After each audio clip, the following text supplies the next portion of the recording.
I'm Lola. And I'm Amuna. Together, we have a combined 35 years of experience within the tech scene in North America and Europe. We talk about the highs, the lows, the WTFs of navigating the technology industry and answer your questions about navigating tech careers. This is Lost in Tech.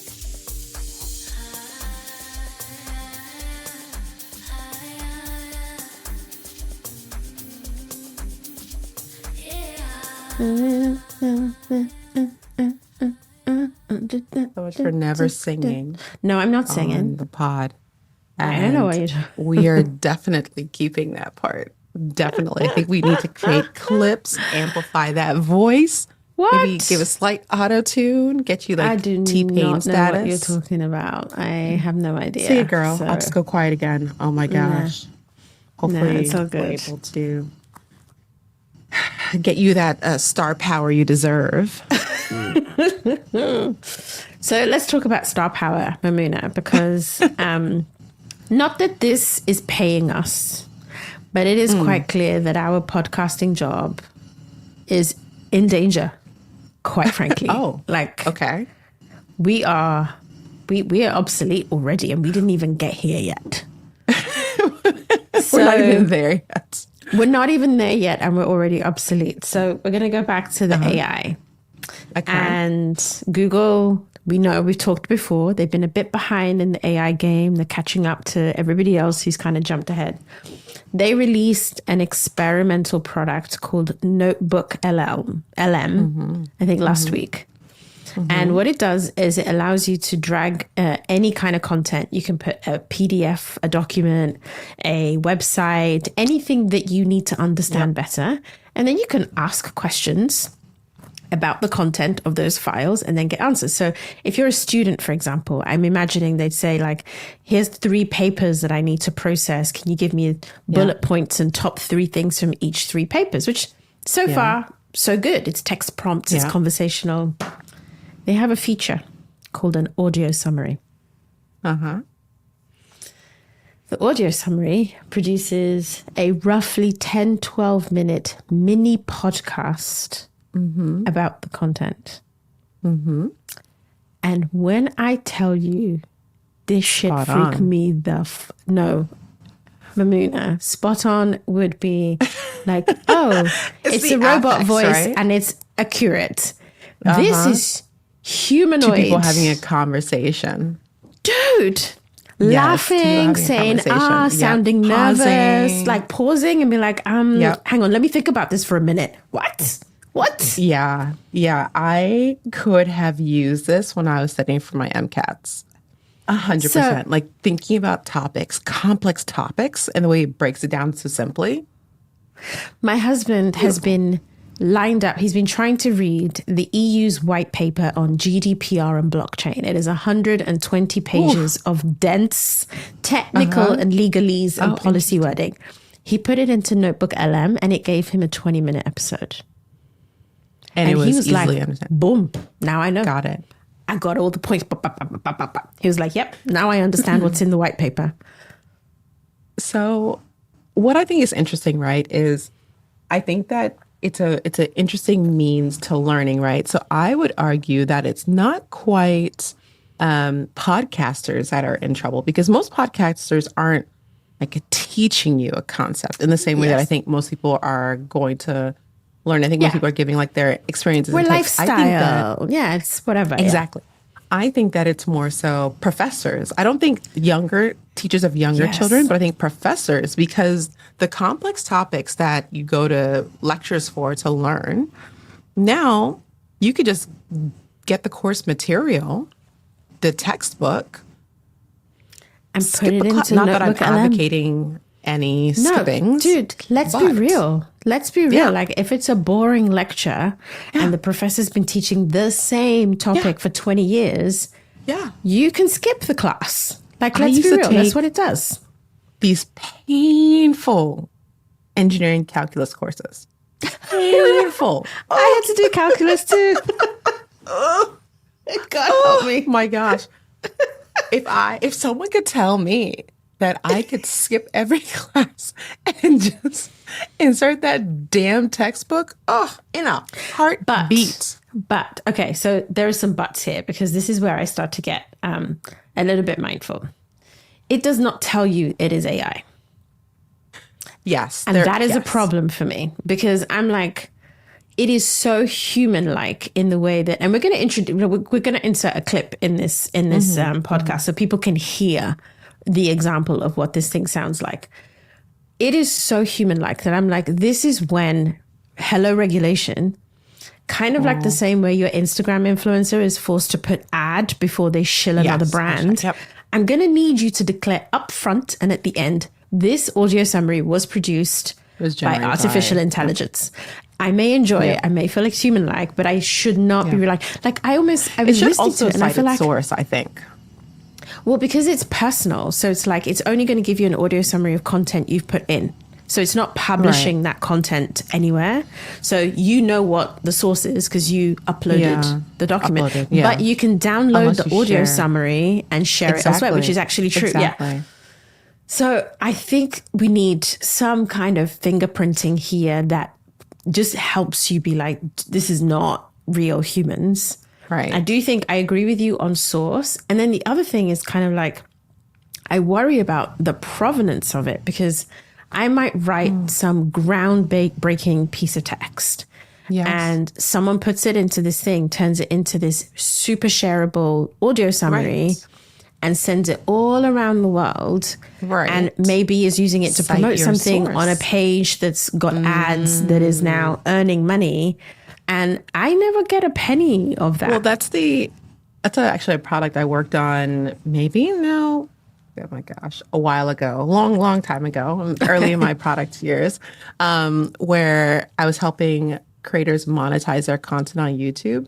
Yes. And so it's like, okay, if your song is used in the background of a YouTube video and you didn't know it, but a creator's making money on it, should you be entitled to some of that money? You should, right? Yes. And so the product, it was a couple of them, a product I was helping with was that identification. And so in the same world now, if my voice is being used in a clip of some sort, the expectation should also be. But the length of time it took for YouTube to catch up with the fact that creators or artists need to have their content monetized, it's going to take some time. No, but it can't because we already did that. So it needs to be, so to clarify, the audio summaries, the voices are not real humans. They are artificially generated, but they sound human-like. But the content belongs to someone, right? And so it is not necessarily citing its references in that way. Exactly. But I was so shocked, honestly, about how good the quality is. And the clip will include, so I'll just introduce it. It's one of the funniest clips I found on Twitter where it was actually shared by a colleague. Basically, someone uploaded a document that just says fart and poop. That's it. Those 3 words, fart and poop, for pages and pages. I don't know how many pages, but that's all it is. And then they generated an audio summary. And there is therefore an audio episode, an audio summary in this podcast with 2 presenters who are talking about this document that just says fart and poop. And you're expecting it to be ridiculous, but somehow the AI manages to be as irreverent as the document. So they recognize it's ridiculous and then they talk about it because it's amazingly ridiculous. Because all it says is fart and poop. And they kind of almost make jokes. I'm like, what's interesting to me is that it's not just repeating the information. It's actually like predicting relevant connections. It's interpreting it. Yeah. So it's able to see, okay, this is not just like A plus B equals C. It's like, okay, let's describe A, let's describe B. And how does it equal C? Dude. What are some other things it could equal? How could we approach it? Like it just thinks about an answer. We released a white paper. We put the white paper through the 10-minute episode. Excellent. Every single point this is content I know well. Every single point was spot on. My boss did like a tweet series with like a ton of narrative and storytelling. It produced a 5-minute audio summary of his tweet series. Spot on with every single point. I'm like, if you don't read, if you basically consume content better through audio, and this human-like affectation just helps you connect to the content in the way that you want to. It's not like a TikTok auto reader of like something that you put in the text. I don't know, man. My mind is utterly blown, and I'm just like, woo. So I think it's interesting that Google chose to like get it out at the end of 2024. Like, they could have waited till next year, but I think it shows like them really trying to keep themselves relevant and ahead in the AI space race at the moment. Yeah. I thought that was notable. But I think about just like adoption concerns, like, you know, the team that releases this, like, what are they concerned about when they're releasing this, and how they expect people to leverage and use this tool, you know? And this isn't even hate, but I actually think Google has a track record of sometimes just releasing stuff and then seeing what happens. Totally. Agreed. And I don't actually know that this NotebookLM, like, they've got the experimental tag when you go to the site. It's clearly not a finished product. Right. And so it's very much in the style of, I don't know if you remember Google Wave. Usage. Oh, yeah. Wow. I loved Wave, and then they killed it. But then a bunch of the features from Wave showed up in other products, right? And so I think, or Inbox, that I, again, was also obsessed with. And then they pulled a bunch of features and put it into Gmail. So I think this is one of those where they probably have a sense of the direction they want to go to with it, but they need to test it in an isolated way. So they're putting it out. And I'm not sure that they are ever really thinking about specific use cases. I think it's more like, what do people do with this? I would be curious to see them use it as like an integrated assistant of some sort. All right. I think it's going to kill expertise, like you said. Like it's going to be how you learn about anything that there is written knowledge about, because it's going to feel so much more accessible. Like, I can imagine myself listening to this podcast in the gym to learn a subject as I'm prepping for a big investor meeting, or in order to help me determine like a product direction, and suddenly like my need to go to that conference, my need to like pay that mediocre consultant, it kind of goes away, because I can use this instead. I don't know if it's gonna, I would wonder if it's actually gonna stay audio in the way that it is today. I guarantee you they have got a video version that is super lifelike. Yeah, this thing's going to come up with a YouTube channel in like 2 minutes. Your own personal learning YouTube channel. What if it's like in the same way that it can take in lots of information and like create connections, like summarize, not even summarize, like summarize is not doing it justice, but like imagine you are living life as a professional, as we live every day. And you are dumping in your meetings, your calendar, your everything, right? And it is really just taking all this information from you. It's now able to say, okay, here's the best use of your time today. Like, it's able to now pull like really meaningful insights. It's able to summarize meetings for you. Like, it can do, but like, then I think the adoption concerns like really should come into play, because then it's like, how much information is too much information? And like, where does it go? You know, where does it go? Yeah. And so the tool up front could be good, but the other end of it's concerning. Well, this is where I then get where's the regulators? Where's the regulation? Because I think there's some predictable places where this would go. So, for example, we actually implemented a policy recently in my company where you are no longer allowed to use an AI note taker for internal meetings. Why? Because these things are going back into like learning models that share content across multiple companies. Like, we literally can't guarantee confidentiality. And so, you know, and then the AI note takers would sometimes show up in the meeting before the people. Right? So it's like, you've got so-and-so's AI note taker, but the person themselves is not on the call. What the hell is this doing? So it is banned from internal meetings. And I do think there is this question of, where does the content go and what does it therefore introduces like a risk about who you are or what you're thinking about or what you're interested in, and like what could it tell, and then what kinds of disclosure problems does that create? Like, I think it's a really interesting place of, I don't know if I've ever mentioned it on the podcast. I do this thing called like a consequences exercise sometimes. It's like everybody biases towards designing the happy path. Oh, yeah. And so, you kind of check yourself every now and then. You're like, okay, let's do a consequences exercise where we're going to doomstorm the heck out of this. Like, what are all the things that could go wrong? And then if that went wrong, what else could go wrong? And how far could it go wrong? And you kind of create this dystopian end state for your product. But you identify a bunch of things that you're like, you know what? If we just tweaked this, that entire strain of misery would never happen. And so suddenly you now have good mitigations. I need someone to do a consequences exercise on some of these AI evolutions, because we're not, as humans, about it.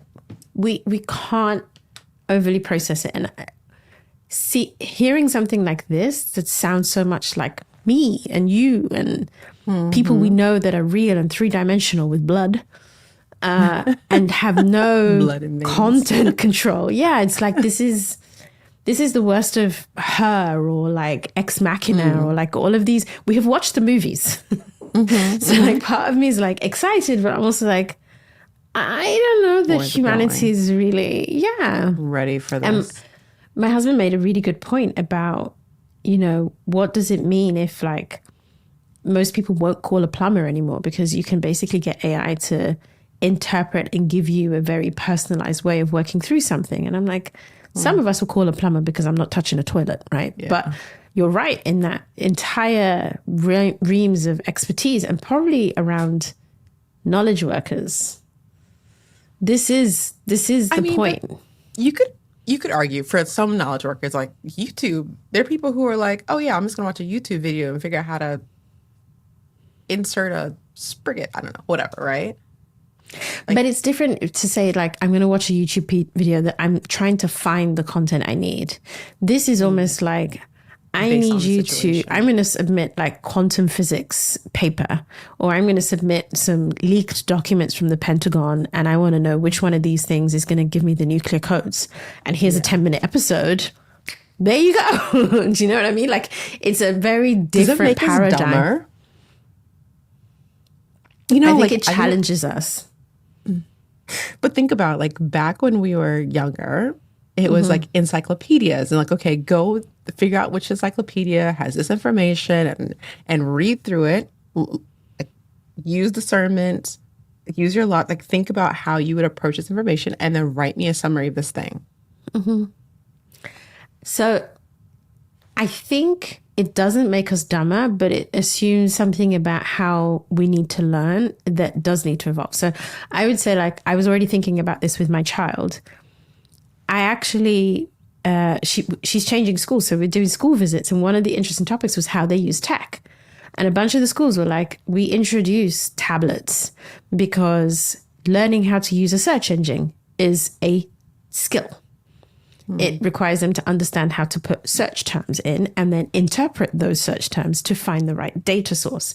You could argue, I would prefer you went to a library, but actually their homework is probably going to require them to find many more sources than they could sensibly find in a reasonable time in a library these days, because the homework has evolved to catch up with the tech.